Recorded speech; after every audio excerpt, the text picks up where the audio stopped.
Welcome to the other side of the card. My name is Ben, I'm a digital marketer, and this is a series all about the business side of mixed martial arts. UFC 252 is finally here, and we're about to take a look at the marketability of some of the big name fighters on the card. So without further ado, let's get into it.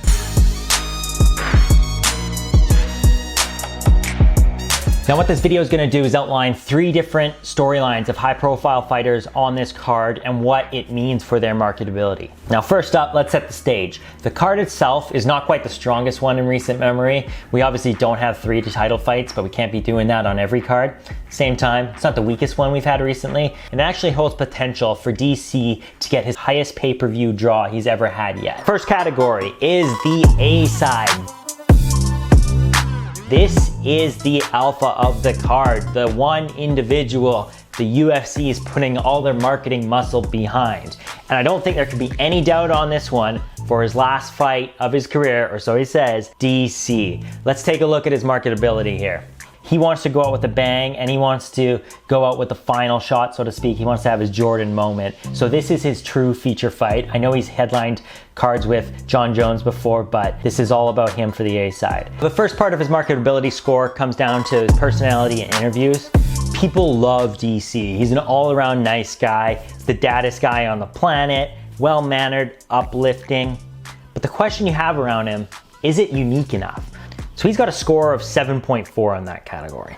Second part of the score is his search appetite. What is the public's hunger to seek out information about Daniel Cormeir?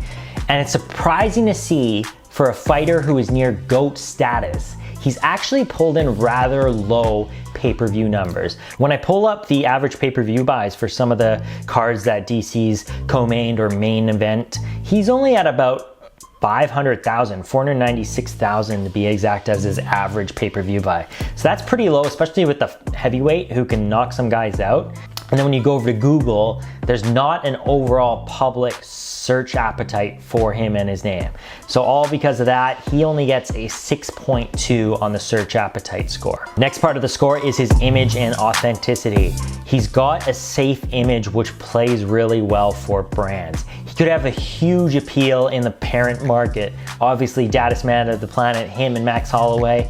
CPG brands would love him, especially family-oriented products, household products, they love him. The only downer with that is the dad image doesn't really appeal to young spenders. So you gotta take the other side of the coin with that, right? Now DC loves to play up the fact he's a Louisiana boy, but the fact is he's been living a typical California lifestyle for a while, which to be honest is not all that appealing from the outside. It's not unique, and I think that really gives him a hindrance on his image and authenticity. On the plus side, from a more holistic approach, he teaches youngsters wrestling and raises money for wrestling program and for them to do cool stuff via things like selling fireworks. So that's a good heartwarming part of things, and all that adds up to give him an image and authenticity score of 8.9. Next up, his social and media platforms. This is a mix of both social networks, obviously, and also any media platforms that he's a part of. He's obviously one half of DC and Alwani, the fastest growing show on ESPN. He's great with ESPN itself, giving interviews. People love his sound bites. It's really well thought out when he goes on to media platforms. Now, in terms of his social media networks, he looks at it and posts good stuff, and he gets a large number of likes and comments about his stuff, but he doesn't really engage with fans too much. The only time he really engages is on Instagram when he's talking about other fighters, but even then it's a little bit tame compared to other individuals. He's also admitted that he has a bunch of other people running his posts, and sometimes it's actually got him in trouble for liking things that he shouldn't have liked, but that also has to be dinged for the fact it's not really him on those channels a lot of the time, so you're not really getting the full DC. Because of that, we give him a social media score of 7.6. Next category, pretty self-explanatory, performance. How is his most recent athletic performance? This is the end of the trilogy. He obviously stumbled in his last fight with Stipe because of those body shots, but otherwise he's dominated all of the recent rounds. There's only one obstacle he's had in recent history in his career has been John Jones. The first one he took an L, and then the second one was obviously the no contest because of the banned substances for Jones. So he's near GOAT status in terms of his performance. He's got a pretty much unblemished record of 2 little stumbles there, but overall we give him a 9.2 on the performance score. Next up is his home community. Does he have some piece of the internet where he creates a community that he owns? It's not on the social networks, specifically like a website or some other form of gathering and creating and fostering a community. No, DC doesn't have a website up, so he's got to get huge marks on that one.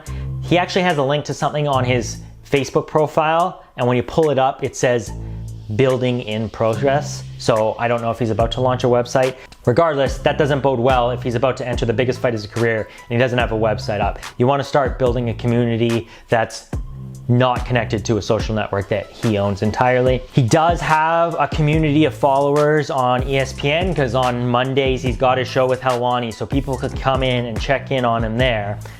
So that does help his score overall. He's got a home community score of 4.5. The final category is brand work. So what's his track record with brands? He's worked with Monster and CBD MD, but to be honest, that's not anything really special because almost every fighter does that itself. The other interesting thing from brand work is his video game work here, with UFC 4 being the individual who adjusts the score. He's also called the commentary. He's been a big promoter of that.